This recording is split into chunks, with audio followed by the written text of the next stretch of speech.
Hello students, in this video we have discussed about the one more new topic, that is the formation of compound with congruent melting point. Okay, so this question is also asked in examination for 8 marks. So let us see what is meant by the congruent melting point.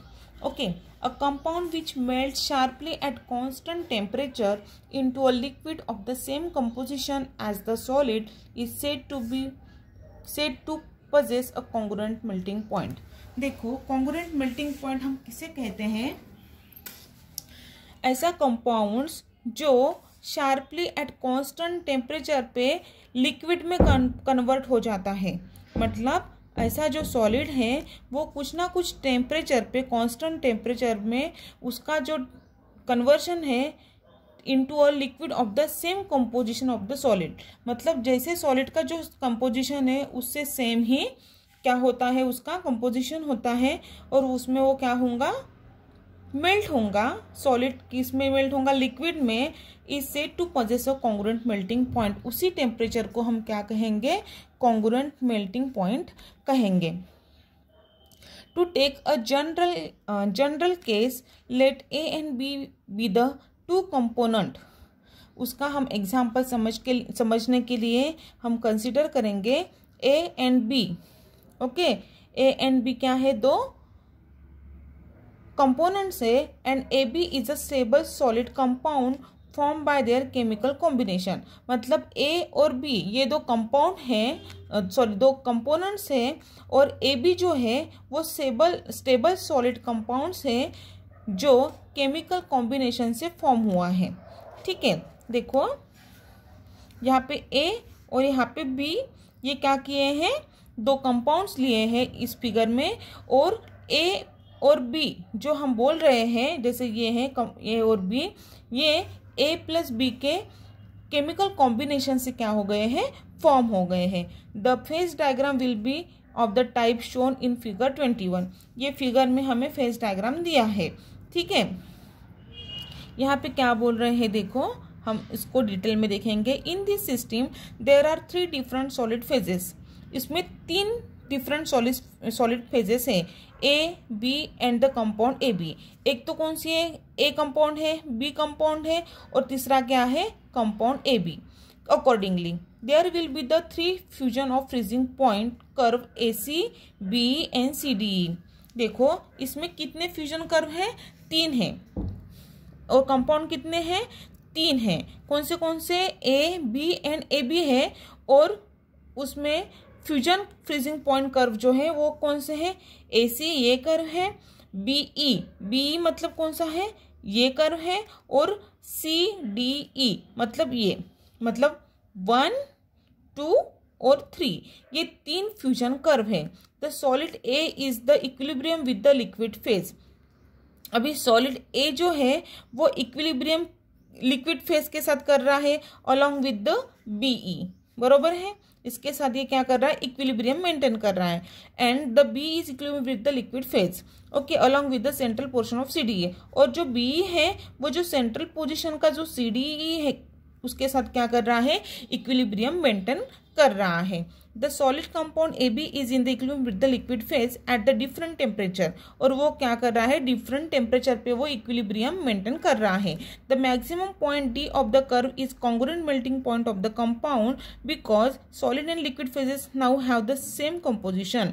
देखो the D point जो है यहाँ पे जो है ये D point वो क्या कर रहा है? Congruent melting point of the compound है। ये इसको कॉन्ग्रुएंट मेल्टिंग पॉइंट क्यों कहा गया है? क्योंकि ये कंपाउंड जो है वो कुछ कांस्टेंट टेम्परेचर पे मेल्ट हो रहा है लिक्विड में और उसका जो कंपोजिशन जो है वो सॉलिड के ही इक्वल का है। इसीलिए हम उसे क्या बोल रहे हैं कि डी पॉइंट को हम क्या बोल रहे हैं? Congruent melting point of the compound बोल रहे हैं। Because the solid and liquid phases now have the same composition. Solid और लिक्विड फेजेस के जो कंपोजिशन वो कैसे हैं? सेम है। इविडेंटली at this temperature the two component system has become a 1 component system. ठीक है, अभी इसमें देखो क्या बोल रहे हैं? the two component system has become a one component system because both solid and liquid phases contains only the compound AB। मतलब देखो इस टेम्परेचर में क्या हो रहा है, two component has become one component, दो कंपोनेंट को वन कंपोनेंट कर रहे हैं, क्योंकि जो बोथ फेजेस हैं ए और B, solid and liquid phases contain only the compound A B, बराबर है ना। जैसे ए और बी और ए बी ऐसे तीन कंपोनेंट कहे हैं, लेकिन ए और बी के जो कंपोनेंट है वो इवेंचुअली किस में प्रेजेंट है, ए बी में। So there became only one component system, तो उसमें अभी कितनी सिस्टम रहेंगी, one.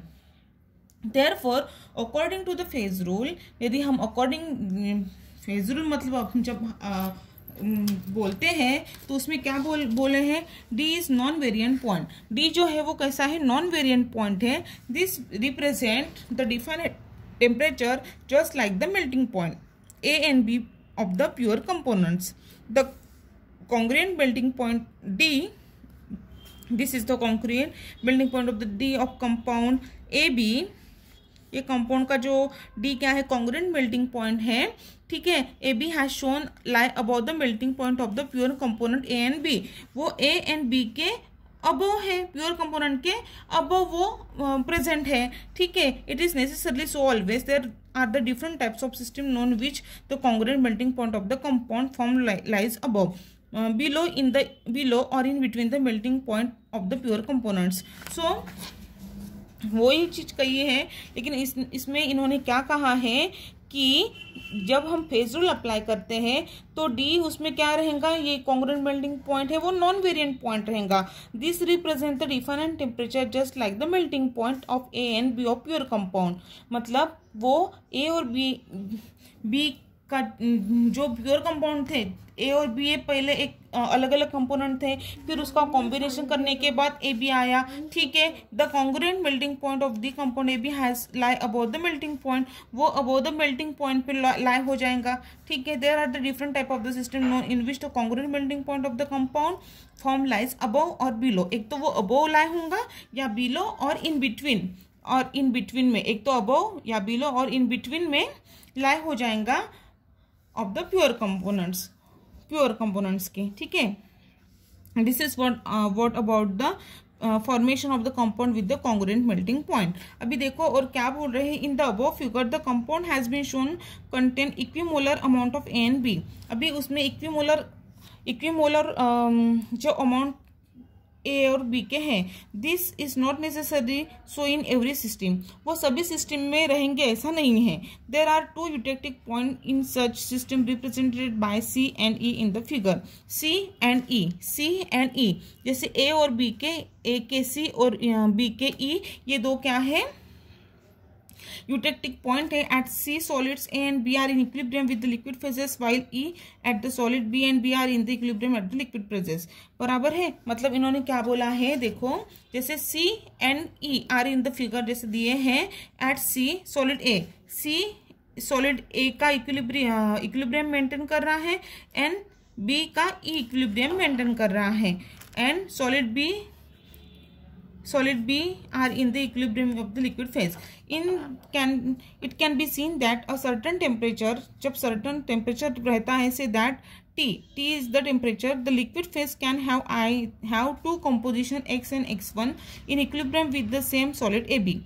In other words, the compound AB can have two solubilities at the same temperature. मतलब compound AB की जो solubility है एट सेम टेम्परेचर पर रह सकती हैं। This paradox can readily B explain if the diagram is looked upon made up of the two parts D D dash. मतलब यहाँ पे हम ये डी और ये डी डैश को हमने ये क्या किया, सेपरेट आउट किया, तो हमें क्या मिलेंगे, उसमें डिवाइडिंग लाइन्स मिलेंगी। ये डिवाइडिंग लाइन और ये दो पार्ट्स को क्या करेंगे, सेपरेट करेंगे। The left half of the diagram shows the component system A and A B. एक में देखो ए और ए बी ये दो कंपोनेंट दिखी, और दूसरे में बी और ए बी मिली। मतलब ये दोनों को डी और डी डैश में हमने क्या किया, सेपरेट आउट किया, तो ये यहाँ से मतलब डिवीजन होगा, तो ये पार्ट हमें अलग मिलेगा और ये पार्ट हमें अलग मिलेगा। मतलब हमें क्या मिलेगा, solid A plus compound A B का कॉम्बिनेशन मिलेगा, और यहाँ पे सॉलिड बी और कंपाउंड ए बी का कॉम्बिनेशन मिलेगा, ठीक है। On the left hand side, curve DC represent the usual depression in freezing point of the compound AB on the addition of A। देखो अभी इसमें क्या बोल रहे हैं, हाँ देखो B एंड B डैश होगा, यहाँ तक हो गया। वाइल कर्व DC, DC जो है, वेयर इज DC, ये DC represent the usual depression in freezing point of the compound, ये freezing point of the compound है, ठीक है, of the compound AB on the addition of A। ये जो है DC ये फ्रीजिंग पॉइंट है जब A ऐड करते हैं। While on the right hand side, मतलब ये साइड पे DE, वेयर इज DE ये क्या है, ये usual depression of the freezing point of the compound, point of the compound AB है, AB का है जब उसमें क्या करते हैं, B ऐड करते हैं। Name of the various phases in different areas of the diagram represented in the figure, ये फिगर में हमने रिप्रेजेंट किया है और वही हमें यहाँ पे हमने देखा है, जो एक्सप्लेनेशन में देखा है। यदि आप ये डायग्राम याद में रखते हैं तो आप formation of the compound with congruent melting point को अच्छे तरीके से हम एक्सप्लेन कर पाएंगे।